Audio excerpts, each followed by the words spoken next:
So yeah, this was the next step really in that sort of journey around players with Parkinson's, and we've just started to, well, last year we finalised everything in terms of the work that we've done with the championship, with the participation sessions, with the learning that we found and the partnerships we've made in a People with Parkinson's partnerships review, which again will circulate with slides and recordings after this particular session.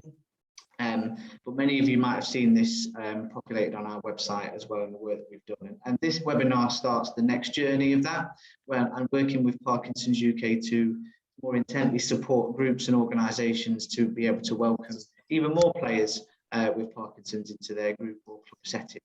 It all aligns a little bit with Table Tennis England's commitment to equality, diversity and inclusion. Level the Table was the strategy released last November, which is all about supporting underrepresented groups and tackling those inequalities within participation. So this really falls in line with what we're trying to achieve with that strategy, as well as widening our net and engagement of new audiences into the sport.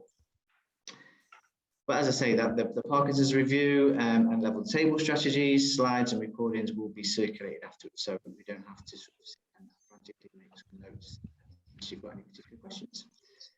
Right, without any further ado, I'm going to hand over to Anna, who's going to start leading us through the session. Excellent. Thanks very much, and good evening, everyone. Thank you for joining us and giving up your time. It's really appreciated. So today we're just going to talk a little bit around about Parkinson's as a condition and what that is, why it's important for people with Parkinson's to be active. And we do have some coaches here today that can help with sharing their experience of what it's like to work with people with Parkinson's, and just to draw on their knowledge and experience about some of the things that you might have to think about. And then we're going to have an opportunity to go into breakout rooms and just have a think about what we've talked about throughout the session, and just kind of do a little bit of thinking about what the next steps could be. Can we just go to the next slide, please? So not going to test you at all. This is just something for you to do, review at the end of the day. Just write down something that you know about Parkinson's as a condition, anything that it might be. All I want to do is then at reference point at the end of the day is that I'll ask the question, have you learned something new? Just in the hope, you know, that you can take something away from today and help make it more accessible for people with Parkinson's. So I'll just give you a moment there. Just while you're doing that, just a little bit about Parkinson's. So Parkinson's is the fastest growing neurological condition in the world, and currently there is no cure. Anyone can get Parkinson's, young or old, and in the UK, there's around about 145,000 people already living with the condition. So it just means that every hour, 2 more people are diagnosed with this. Most people are diagnosed in the 50s or later, although there are people that are diagnosed at a much earlier age. And we are aware of a person that we work with at the moment that was actually diagnosed at the age of 7. So it doesn't really pick or choose anybody. It doesn't matter whether you're male, female, your ethnicity. There is no real definition. Currently, there are more males diagnosed than females, but it's not a huge split. Next screen, please. Slide, please. So just a little bit about my job and what I do, and you know, to give you a bit of background to why we're working with Table Tennis England. So Parkinson's UK Physical Activity Programme is relatively in its infancy for Parkinson's UK as a charity. Tonight I am joined by a colleague, Amanda, who does the equivalent work to me in Scotland, and where table tennis is really taken off also. So the programme that we do is split into strands. Opportunities to be active. So this is where we are working with national governing bodies, clubs at a local level to implement activity for people to get involved with. And that can be all sorts. We're not saying that it's just Parkinson's specific, it can be accessible, but then also just mainstream sessions that are happening just to kind of connect communities together. Educational resources. So this can be such things as being active with Parkinson's guide that we're developing. This is for people with Parkinson's. A lot of people are told that being active is good for them, but if you've never been active and you don't quite know what to do, it's where to start, what to start with. So it's about providing those educational resources for people to learn what they need to do and then to get involved. We also develop courses. So this, we have one currently that's online, free, 2 hours. And we recommend anybody that is involved with people with Parkinson's, whether you're new to it or you've been doing it for years, to take the course, because it's up to date with the information that's on there with regards to research, to why it's important and the condition itself. And it's all about what the condition is, the symptoms, and then, like I said, the reasons why to be active, but also kind of we touch into behavior change and also kind of motivational elements. We also have a grants program. This currently just closed for this year, and this is money that we put into the community, and anybody can apply to it. Apart from individuals, it's for clubs, it's for organisations, it's for our local groups. That people can apply for up to £2,500 to put activities on for people to be active.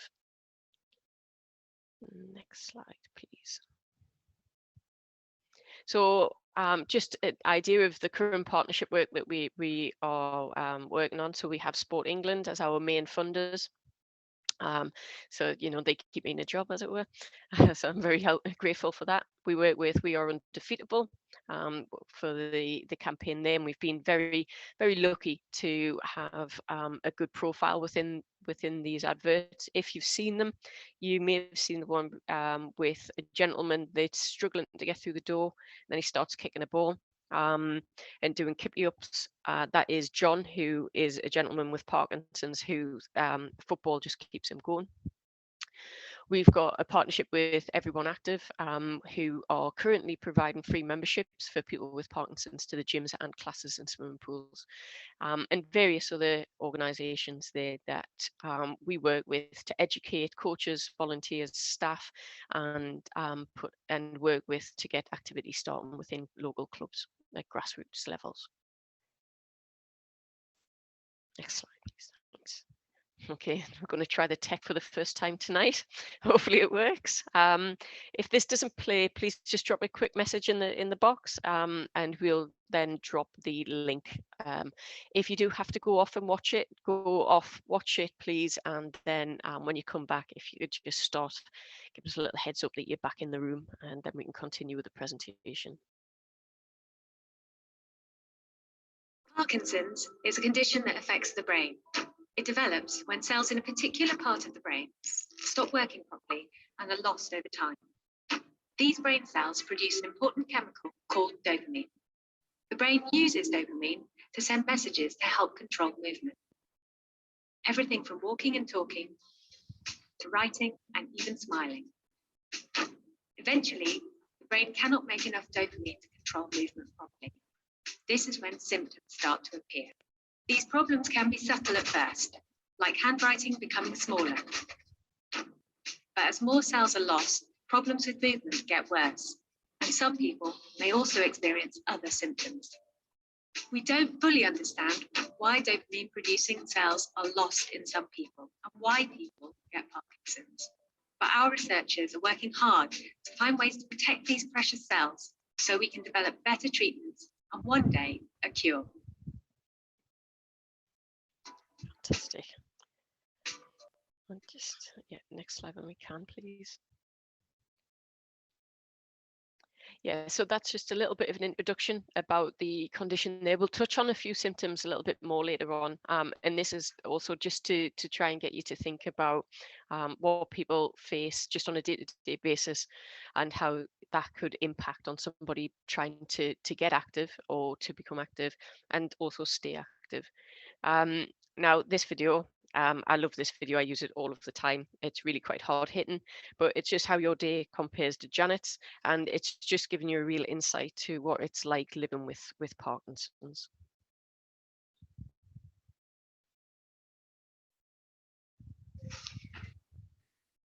Pain is with me all the time. It never goes. I've just learned to live with it. My name is Janet Kerr. I'm 50. I'm married to Gary.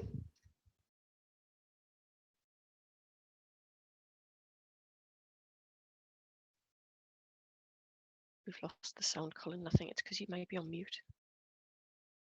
Sleep very long. I feel very stiff. I feel achy. I feel sore. I could go 3 days and have had 9 hours sleep. It took me a whole year to do a forward lunge. Oh, I see things click and grind. My balance isn't great. And I have sort of pain down my neck and the electrical current that runs across the shoulders. This is a no choice activity.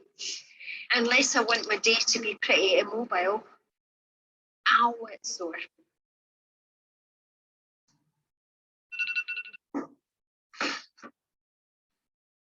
There's no on or off, it's just constant. 22 a day. If I just get medicated properly, it'll help with walking, because that's the biggest impact on my life at the moment. I need to keep occupied, and if you don't use it, you lose it. On the bike, it's still painful because that foot feels like it turns to concrete. I'll get caught out and I get a sharp pain. The pain could be the hip, it can be across the joints. People who don't know me don't realise the pain I'm in. I end up filling the day because every day you think, oh, that's something else that's been stolen from me. I wanted to grow old disgracefully. I wanted to still be climbing mountains, abseiling, rock climbing, well into a ridiculous age. That was my plan, my life's plan. So the way I see it just now, that's not going to happen.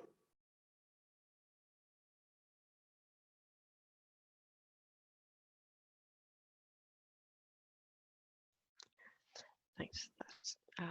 Yes, so that's just, as we've said, just a day for Janet there that she has to live with. Janet's a massive advocate of physical activity. She works with our program a lot and really contributes to what we do. And yeah, it's just still an insight there about, you know, what this disease does bring. So there are over 40 symptoms of Parkinson's. Generally, it is known as just a shake or a tremor. People don't understand everything that goes with it. So you can have freezing, rigidity, lack of facial expression. So these are the classic motor symptoms that people will have. There's way more also to have to deal with. But these are more of the ones that you do find. Falling obviously is an issue as well, which is something that we will most likely cover when we're talking about getting people active. And the next slide is the motor symptoms, which is very much lesser known about the condition. Obviously, it is a neurological condition. It is degenerative, so you're not going to get better.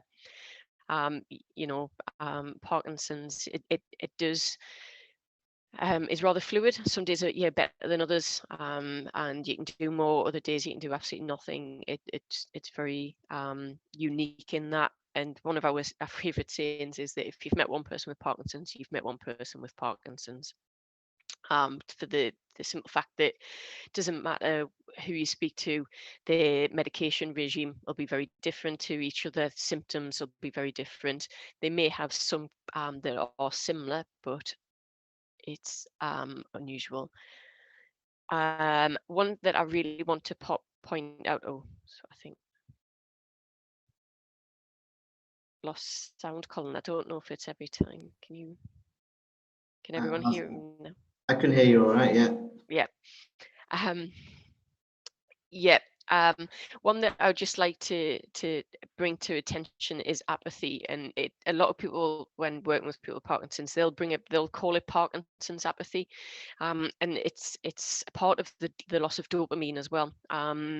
That it's kind of a what's the point? Become very lethargic, don't really want to do anything. So it's a real chore, and it has to be really motivated for people to get going and to get out there and do something.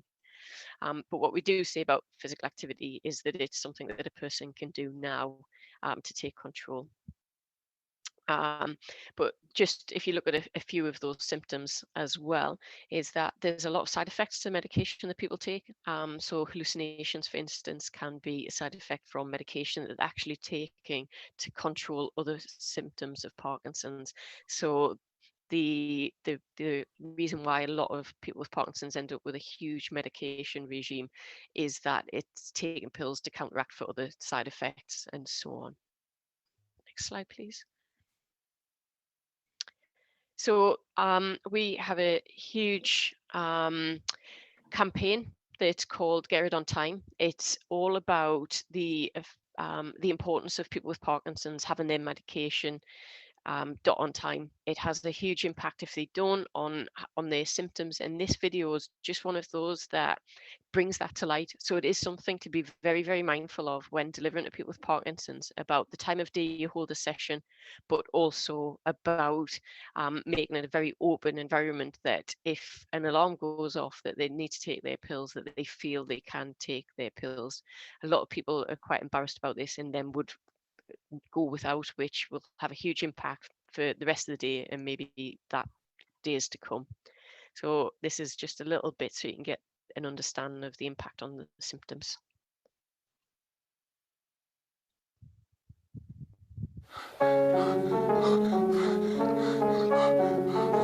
This is contorting every bone in my body. And I've switched off like a switch. At an off period, it is very difficult to simply butter a slice of bread. My medication has worn off now, so I'm quite stiff and quite slow. My left arm is just rigid and shaking. A roller coaster of going from one state to another state. Doing up my shoes is incredibly difficult. When they say it's out and about, we're fine. They don't realise the variation that we have. They don't realise that at times we really struggle. Tremor's quite good today. I'm hoping that I can start threading up my machine. People don't get the stark juxtaposition between when you're on and when you're off. And that's as good as it gets for me.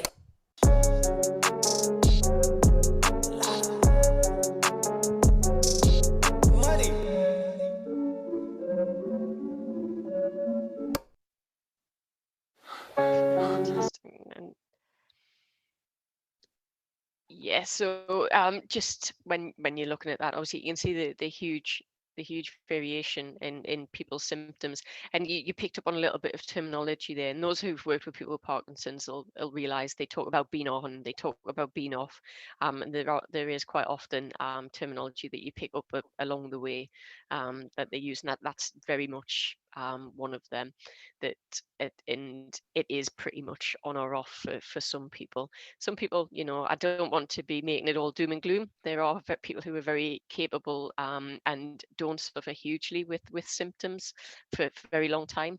The trajectory of the condition is very varied. Some people it's slower, some people it's faster, so it just depends. But we have a lot of people out there that live very active and healthy lifestyles. We've just had our chair of trustees, board of trustees, who's just completed the Arch to Arc challenge. I think there's only like 75 people in the world that's done this, and he is a person with Parkinson's who's completed that challenge. So ran from Arc down to Dover, rode across the channel, and then cycled to Paris. So it's the condition has a whole host of people. So what we are going to do now is just quickly put you into breakout rooms, and just for you to have a chat there about, after watching the previous videos, what do you think the barriers that a person has to being active, and thinking about simple things of just getting up on a morning before they come to a session. Then those kind of barriers, then maybe what the barriers may be when they're there. And try and think kind of not just about the practical side of the delivery side, think about other elements as well.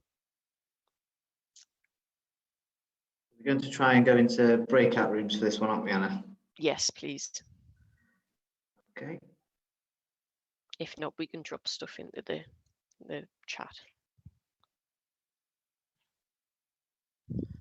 Bear with us a second.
So if you've not managed to jump into a room yet, should be a pop-up box that's asked you to join.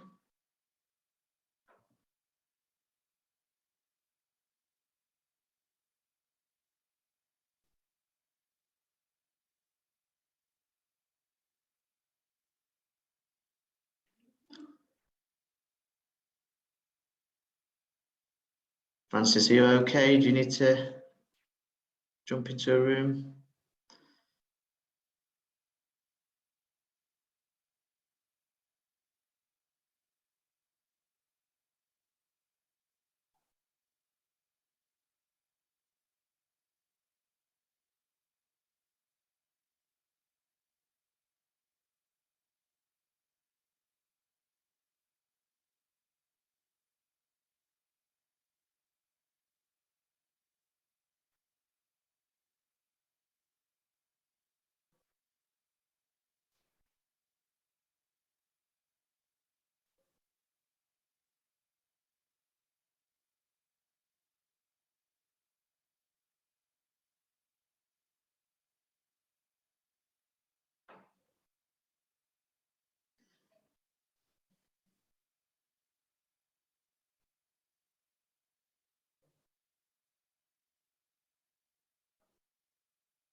Hi, Nick.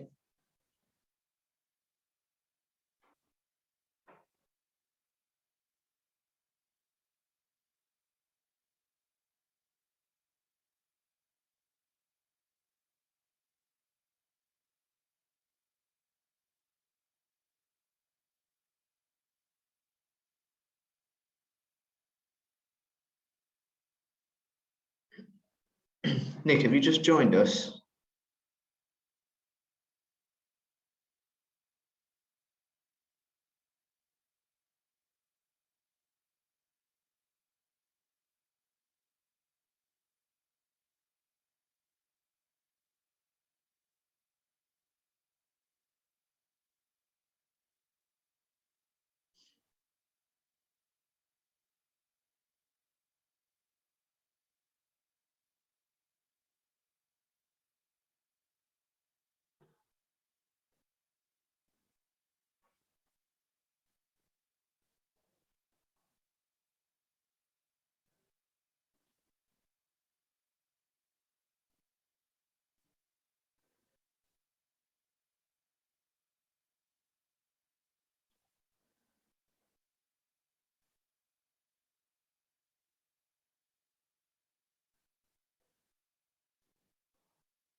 Are we all back, Colin? Hello, we're back. Yep, looks like we're all back in now. We're back. Okay.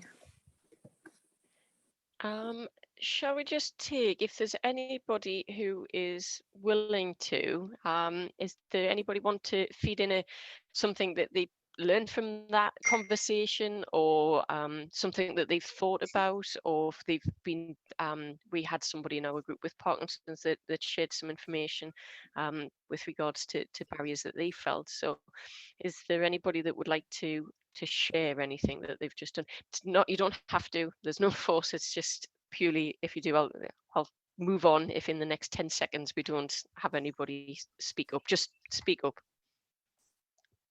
I'd just like to say that Roy brought up there in our breakout session about medications and making sure you've got your meds on boards, and you know, you're ready for the table tennis session, etc. I'd like to say, unfortunately, it's just not quite that simple, and sometimes they work, sometimes they don't work, and with best will in the world, you know, sometimes it just doesn't happen or it doesn't fit in. So you know, meds are great, but unfortunately they're not fail safe. No. Yeah, it needs quite a bit of understanding about that, really. Yeah, we had, I was with a lady yesterday who works with us as well, and she was talking about overly on, overly off. If she manages to get not the river dancing legs and the tremor all in one go, then that's great, but doesn't often happen that way. So yeah, meds, there's a place, but yeah, like you say, they don't always go to plan for how you'd like them to, and it does vary, and lots of things affect that. I found our group, there were a fair few who were experienced of organising sessions, which I found invaluable. But it's things like, you know, making sure that you, when you start the session, touching base and seeing how they're feeling, you know, with maybe a simple thumbs up, thumbs down approach. Or, and the other aspect was, you know, it might take you 2 or 3 sessions to, as you mentioned about, if you've met one person with Parkinson's, you've just met one person with Parkinson's. So it's getting used to the people you're working with, and you know, maybe after 2 or 3 or 4 sessions, you start to maybe understand individuals, because they are individuals. So we talked about, you know, barriers for coaches as well as barriers, or things, not necessarily barriers actually for coaches, but things to be aware of, things to consider, you know, putting yourself in their position, you know, the time of day that you start it and things like this. So it was very, very useful. Fantastic, thank you. Brilliant. Thanks for feeding back, guys. If we just move on to the next slide, please. Yep, sure. Thanks for sharing, Jan. Really interesting stuff there. So this is actually just starting to move into about physical activity. So research has shown that moderate to vigorous physical activity could impact people's symptoms, both motor and non-motor. People experience an overall improvement of physical and mental well-being. So it is about living well with the condition. And as we know, if you're fitter and stronger, then generally whatever is thrown at you, you can deal with that better. That comes from people with colds and things like that. It is the same with a long-term health condition. If you're in a physically better way, then you know you can deal with a lot of things better than somebody who wouldn't be as physically fit. And we've just got some quotes here, and these are from people that were very inactive, and they didn't take part in physical activity, and just saying how being active has changed their life with Parkinson's. That being active is that one thing people can do that day themselves. It's something that is in control, that they have full control over. So like we were saying, the meds aren't, you know, you don't just take a med and your Parkinson's magically goes away while that med works. That's not the case. But people do report quite an instant feedback about how physical activity does help with managing symptoms. And yeah, I'm not going to read out the whole slide, but yes, so if we just move on, please. So just when we're talking about physical activity and Parkinson's, oh, we've just got a question about the everyone active. We'll answer that later. So there are, you know, we say yes, be fit, do as much as you can and everything, but somebody with Parkinson's, there are certain things that they can do. So that will help. So to target postural control, large movements of rotation, so big ranges of movement and things. So we are looking at getting arms swinging, lunges, very much the control, because there is something that again you'll hear people refer to as the Parkinson's stoop. So it's kind of the loss of control of being able to hold their head up. There's also Pisa syndrome, which is where people actually lean off into a certain direction. So it is about having those core muscles, having the strong back muscles and things to keep going. The moderate, and we're saying the moderate vigorous activity should be over 30 minutes, 5 times a week. We've got a video that goes into this a little bit better as we're going on. Doing resistance training is very important, whether that's with weights or body, very, very important. And that Parkinson specific activity, so that's where it brings in these movements that we were talking about just before, about the rotation, the coordination, cognitive element, which again we'll go into. But very important that all of those aspects of fitness are incorporated into the work we do.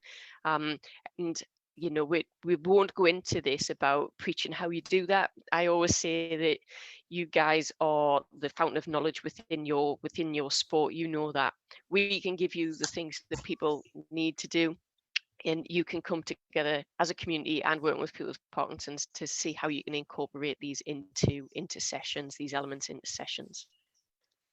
Next slide, please.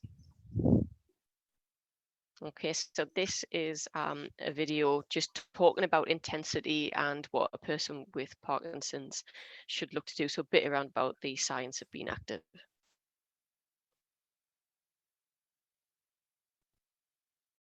Which is telling us to get the greatest benefits from exercise, the goal is to do 150 minutes of exercise per week.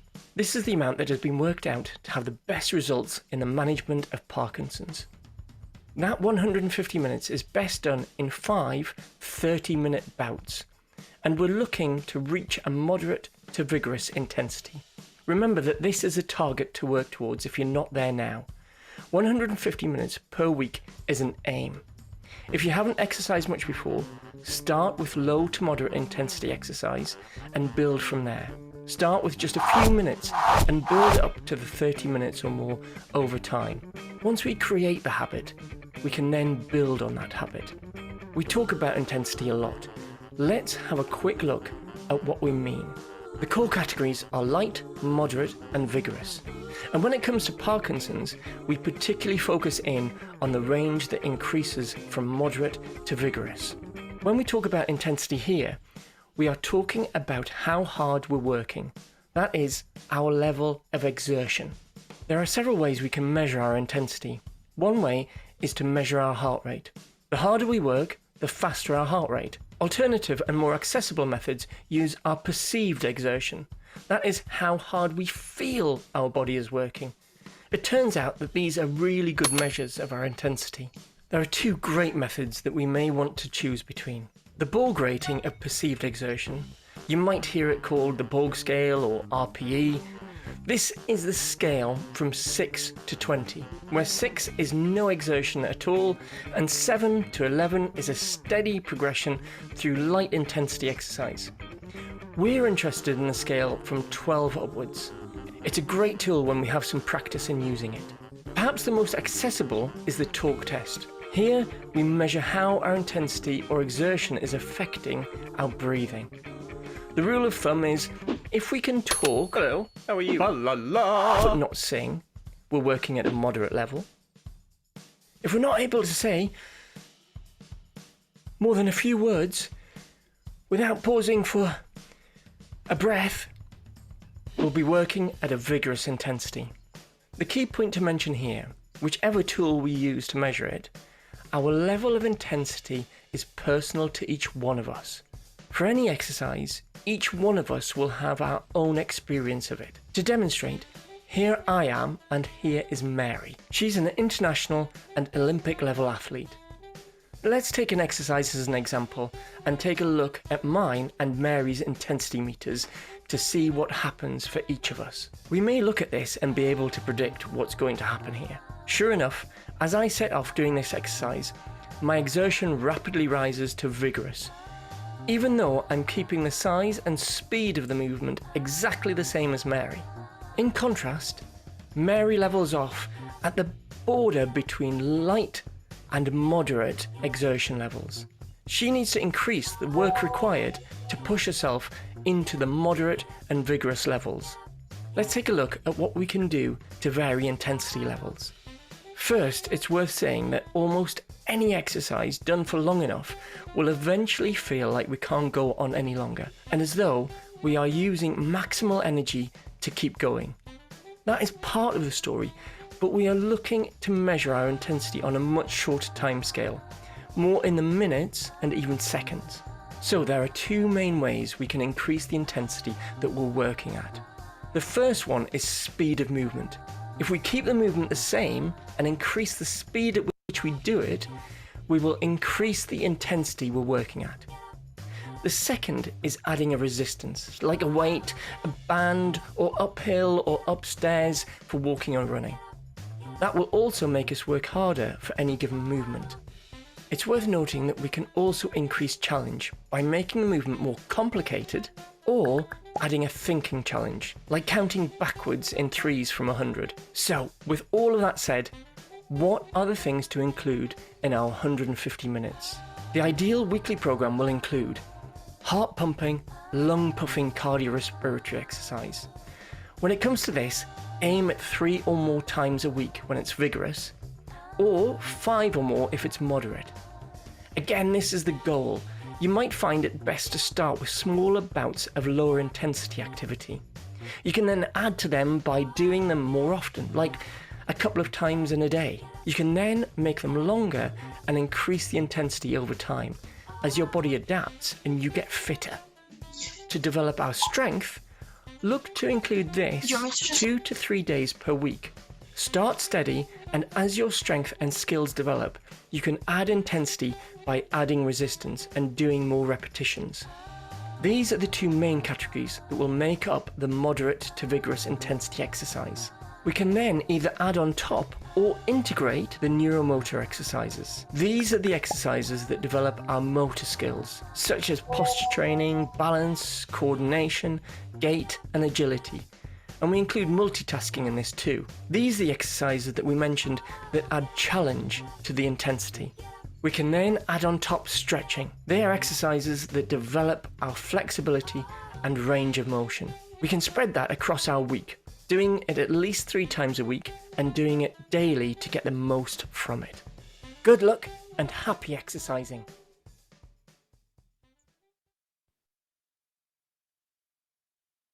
The evidence from the research. Excellent. Yeah, I have seen that there's chat going on in the box, so we will pick that up after we've done this. But one of the things that we are saying is that obviously for anybody that looks quite daunting, and doing 150 minutes is pretty much what's recommended for adults and older people. That's no different from government guidelines for people that don't have a long-term health condition. And along with all of those elements that were included. Now, we do say that is daunting. It's an aspiration. Sometimes you're going to be able to do that. Sometimes you're not going to be able to do that, depending on how you feel, what maybe condition you're battling with, whether you've got other illnesses going on. But it is about that. And we do say that something's better than nothing on those days that you may be feeling a bit rough, or that your symptoms are a little bit worse because you may not have slept or anything that's having that impact. But we definitely say something's better than nothing. That is the aspiration. And again, do remember that what's a high intensity for some people will not be for others, and vice versa. It is very personal, but again, that is to all of us. Everybody on this call will all have varying fitness levels. That we will find things challenge us in different ways. So now what we're going to do is just pretty much the same as the last one, is that we'll just go into our breakout rooms. We have people here who people with Parkinson's, living with the condition, people who've coached. So just to have that conversation about what the considerations are that you think you have to do when planning a session for a person living with Parkinson's. So again, draw on the experience of people that we've got here, not just with Parkinson's, but with other long-term health conditions and disabilities of people that we work with as well. Just have a whole conversation around that. So this can be where you're talking about the planning of sessions, the health and safety, how you might deal with certain elements, such as we've had I had a discussion today with my colleague Amanda about falling and how we do that. So just have those conversations in these groups, and then we'll come back together, and anybody who would like to share can share their thoughts with us.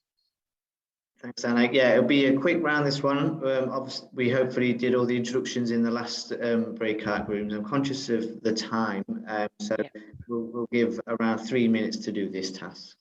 Okay, I'm going to open the rooms now.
I think that's everybody back.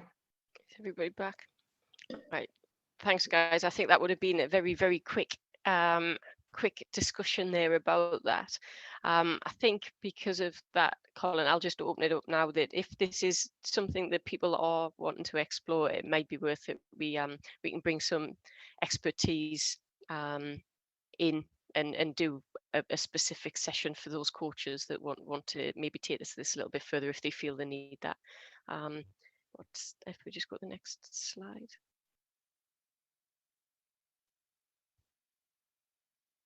Yeah, so this is just kind of following on from what we've just said there. There are different ways that you can get involved, and I know Colin and Claire are going to talk a little bit about this as well. But the two ways in which we've worked previously is that, if you are interested in delivering some sessions, we can look at them being Parkinson specific and also open. What we then do is then we'll work on a local level to sign you, to network you in with people. So we have our area development managers who are kind of the font of all knowledge at a local level. They have the connections with the neurophysios, with the neuro consultants, people like that are really good at being able to make those referrals into the sessions that you may be putting on. Also as well, we can help then, on another note, just promote the work that you're already doing. So already the sessions that you're already delivering that you feel would be appropriate for the community, then we can then also signpost those. We've got a website. On our website, we've got a lookup tool, so we can put the sessions into that about when they are, when they take place, etc. But also can be promoted to the local groups. So we've got a really good network of how we can get that word out. What we're saying as well is the way that we do it is if you can put yourself in touch with Colin or myself, and then we can start working with you, connecting you into the network that you need to be connected into in the local community to build those sessions up. Next slide. Yeah, that's just talking about the community links that we have and how we can do that. Brilliant, thanks Anna. And as Anna just alluded to, yeah, this is just the start.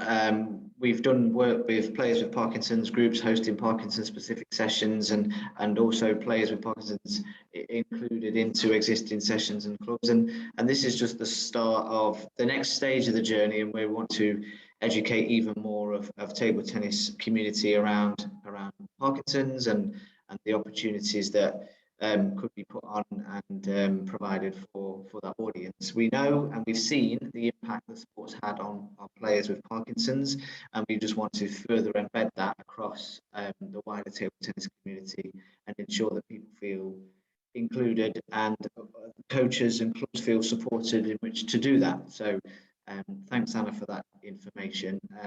I'm going to quickly whiz through this, and as I say, we will provide some information afterwards. I'm conscious of time in the evening, going into the late evening, but yeah, in terms of the programs, I'm sure anybody wants to look at this, might be a medium to long term aspiration, but we currently have level the table funding, which is small grants for supporting clubs, groups, associations, leagues, community groups, with providing further opportunity, new opportunity to be more inclusive, and that would be extending to engaging new audiences, but particularly around women and girls, as we as a sport have recognised this significant gender gap. So the level of the table funding is about inclusion, it's about supporting people with protected characteristics into the sport, with a particular focus around women and girls, but also those with a long-term health condition or from an ethnically diverse community.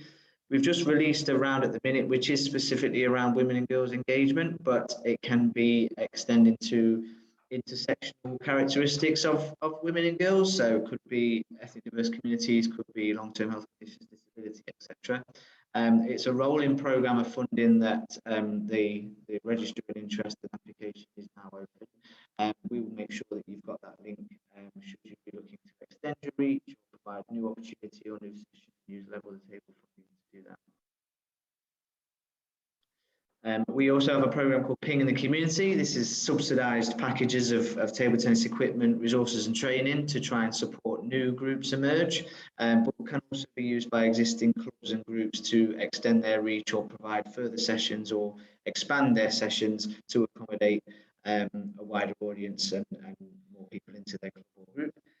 We've seen Ping in the Community programs pop up in various different places, from community kitchens to open public spaces to care homes, etc. There's no real limit on where table tennis can pop up through Ping in the Community.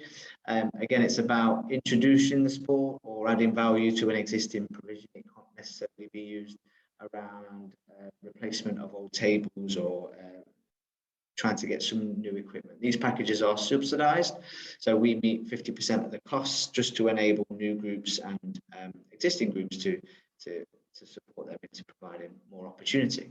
So Ping in the Community is a resource that's readily available, and again is on our Table Tennis England website, but again just a package opportunity for groups within England and community clubs to access further opportunity to play.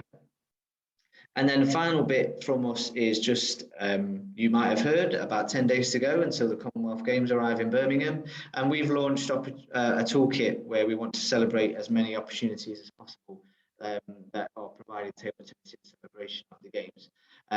So the toolkit is available now for registering interest. The toolkit contains various different game ideas, event ideas, but also can align to accessing the level of the table funding, which we just talked about, should there be an aspiration to create new opportunity in relation to the game. So further support, training, advice and guidance around hosting events in relation to the Birmingham 2022 Commonwealth Games. And at that point, we have reached the end of the presentation. I just wanted to pick out any quick questions that might popped up. Yeah, so I've made note of a couple, Colin, if that's all right.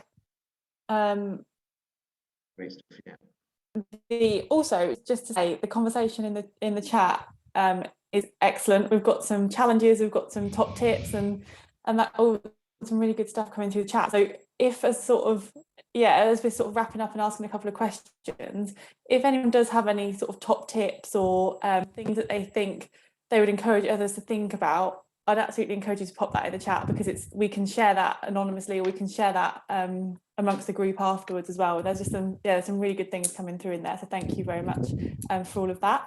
But just a couple of quick questions that we've had come through. There was reference to an Everyone Active programme, I think, Hannah, with some free membership. I didn't know whether you wanted to talk to that for a second. Yeah, no problem. This is unfortunately an England only thing, just for those people that have joined us from Scotland.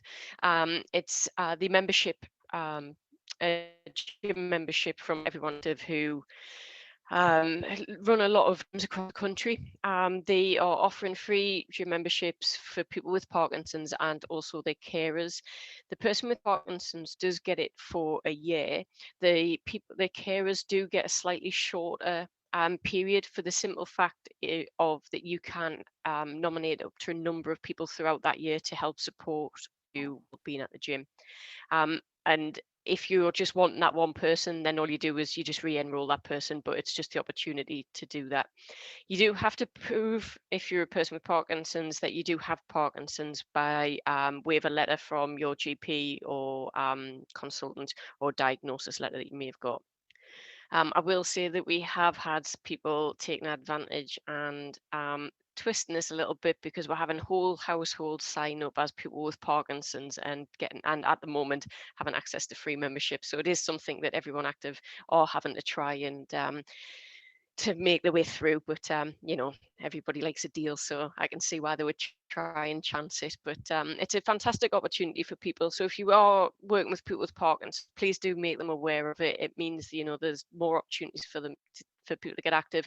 We are working with Everyone Active to educate their employees about the condition, but also to put Parkinson specific sessions on. So it's a great initiative. Thanks, Anna. And then I think there was just one other question, Colin, that they kind of link to the funding that you mentioned. And it's just, is there any more information about what can be funded? So for example, equipment, training, there's someone that's got interest in coaching teams that's active for the World Championships. Yeah, what's the funding for? Yeah, great question. Yeah, what I'd say is that there's not necessarily, we wouldn't deter anybody from applying, but with this particular round, there's a specific focus around women and girls and those with the long-term health condition. So with a view on that, but if the funding doesn't completely align, having looked through the eligibility criteria, I'm really open to conversations. We've had conversations with a few groups and players with Parkinson's last year in lead up to UK and international events. So where there might be some opportunity to look at more bespoke plans and support, then I've dropped my email in the chat box for people to get in contact with me directly, and I'm really open to a conversation about the possibilities, because it's not necessarily just the be and end all with regards to level the table. There's further bits as well.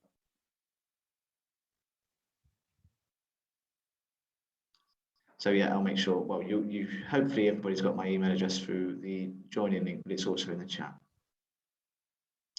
Yeah, I've popped mine in the chat too, but the Parkinson's Power email, there's a generic email for the physical activity. Brilliant. So hopefully there's some information there, some really useful information there. Thanks Anna and Claire for supporting. As we sort of said, this is the start of the next phase of the journey. We really want to ensure that we're providing the information, advice and guidance, and then the support with regards to table tennis delivery. So it's likely that the next sort of step is how we then interpret this information, the background, the knowledge, what we know in terms of case studies, and start piecing together some really useful specific resources around players with Parkinson's and table tennis. So this was the start, and I really thank you for your time and attendance, and apologies we've run over a little bit. But yeah, really great stuff on the chat, really good questions and some really good interaction as well. So really positive about the direction that this opportunity can go in, and working with Anna and Parkinson's UK is where we want to be in terms of that next bit.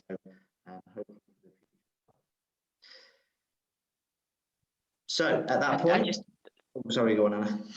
Sorry, can I just say a quick thank you as well to Amanda and rallying people in to come into the breakout rooms just to kind of share their experience and things like that, and to give up their evening to help with the session. So thanks very much, guys. No doubt we'll be putting an ask out again sometime soon. Just quickly, sorry, before we finish, just there's a few comments in the chat that would suggest maybe some sort of forum or an online chat or sharing space would be really useful. So we can take that as an immediate action, look at how we do that. We've done similar things with female participation and women and girl focused Facebook groups. But what I would say is that Gary's on the call. I'm sure he wouldn't mind me mentioning it, but working alongside Gary in the last few months around Parkinson's Table Tennis UK and the forums and the chats that they arrange in the webinars, there's also a great opportunity there to share stories and link in with other players with Parkinson's and groups. So we'll make sure that we can circulate that to everybody on this, but also look at how we can create that sharing space as well. Thanks, I appreciate it, Colin. Thank you. Great stuff. Okay, right. It's we've run massively over, so we really apologise for that. But I think and I hope it's been really useful for everybody. So as I say, it's recorded. We'll be circulating afterwards. So we'll draw it to a close. Thank you very much. Cheers, guys. Thanks, guys. Bye. Bye. Thanks. Bye. Thank you. Brilliant. Well worthwhile. Very grateful. Thank you. Cheers. Take care, Case. Bye. Take care, one and all. Stay safe. Bye. Bye. Bye. Bye, everyone. And thank you, Jan, for your offer. I will get in touch. I'll contact you on Facebook. Thank you. All right. Bye. Thanks, everyone. Good night. Thank you. Bye, Diana. Bye, Jan. Yeah. See you at this club, Sandy. Thank you.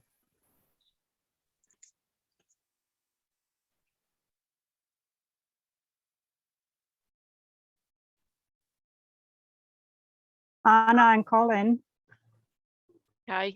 Hi, guys. I've joined you from Canada, Vancouver, and I'm trying to pretty much start Parkinson Table Tennis Canada here. So if it's okay with you, I would like to send you some emails and my experiences, and maybe we can share some stuff from UK to Canada. I've worked with Leona at the Denmark Parkinson camp a couple of weeks ago. So she has brought me to all this group and all these wonderful people, and I want to start this in Canada. So thank you for your webinar. Thank you for joining. Yes. Contact us. Yeah. Thanks so much. Thanks a lot. Cheers. Thank you. Bye. Bye. Thanks, Anna. I'm going to close the room there, but yeah, just a quick thanks for everything you've done on that one and the information provided. Hopefully you share the same view. This is the start, and there's some further opportunity, definitely. some resources we can piece together. So really keen to see where that goes, and yeah, look forward to it. Everybody seemed really, really keen. I saw Sandy there as well.